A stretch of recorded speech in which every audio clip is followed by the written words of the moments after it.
BPL ক্রিকেটারদের হয়রানি নিয়ে ঢাকা ক্যাপিটালসের অভিযোগ উড়িয়ে দিয়েছে বিপিএল এর গভর্নিং কাউন্সিল। ফ্র্যাঞ্চাইজির পক্ষ থেকে বিসিবির ইন্টিগ্রিটি ইউনিটের বিরুদ্ধে অনুমতি ছাড়াই খেলোয়াড়দের জিজ্ঞাসাবাদের অভিযোগ তোলা হলেও বিপিএল গভর্নিং কাউন্সিলের সদস্য সচিব ইফতেখার রহমান মিঠু জানিয়েছেন, আইসিসির নীতিমালা মেনেই কাজ করছে বিসিবি। এছাড়াও সিলেট টাইটান্স থেকে আমিরের হঠাৎ বিদায়ের বিষয়টিও খতিয়ে দেখছে বোর্ড। মনির হোসেন খানের রিপোর্ট। বিসিবির ইন্টিগ্রিটি ইউনিটের বিপক্ষে খেলোয়াড়দের হয়রানির অভিযোগ এনে শুক্রবার সংবাদ সম্মেলন করেন ঢাকা ক্যাপিটালসের প্রধান নির্বাহী কর্মকর্তা। তাদের এমন অভিযোগ নাকচ করে দিয়েছেন বিপিএল গভর্নিং কাউন্সিলের সদস্য সচিব ইফতেখার রহমান মিঠু। সবকিছুই আইসিসির নীতিমালা মেনে করা হচ্ছে বলে দাবি তার।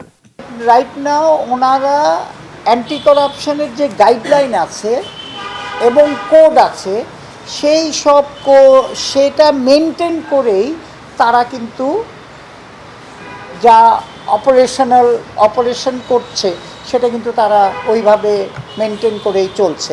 আমি যেটা কনফার্ম হয়েছি, তারা অ্যান্টি করাপশন কোড অ্যান্ড ম্যানুয়ালে যা আছে সেইটা 100% মেনটেন করে চলছে। প্রশ্ন উঠেছে বিপিএল থেকে সিলেট টাইটান্সের পাকিস্তানি বোলার মোহাম্মদ আমিরের হঠাৎ বিদায়েও।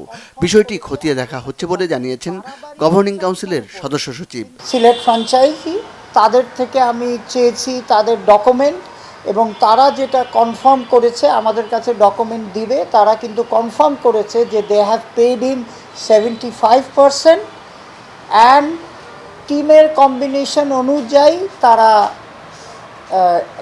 তাকে কন্টিনিউ করতে চাইনি। এখন আমরা কন্ট্রাক্টটা দেখব এবং ওই কাগজ দেখব যে তারা আপনার কিভাবে কতটুকু পেমেন্ট। আগামী 15ই জানুয়ারি থেকে শুরু হতে যাওয়া ঢাকা পর্বে কোনো রকম নিরাপত্তা শঙ্কা নেই বলেও জানিয়েছেন মিঠু। মনির হোসেন খান, বাংলা ভিশন, ঢাকা।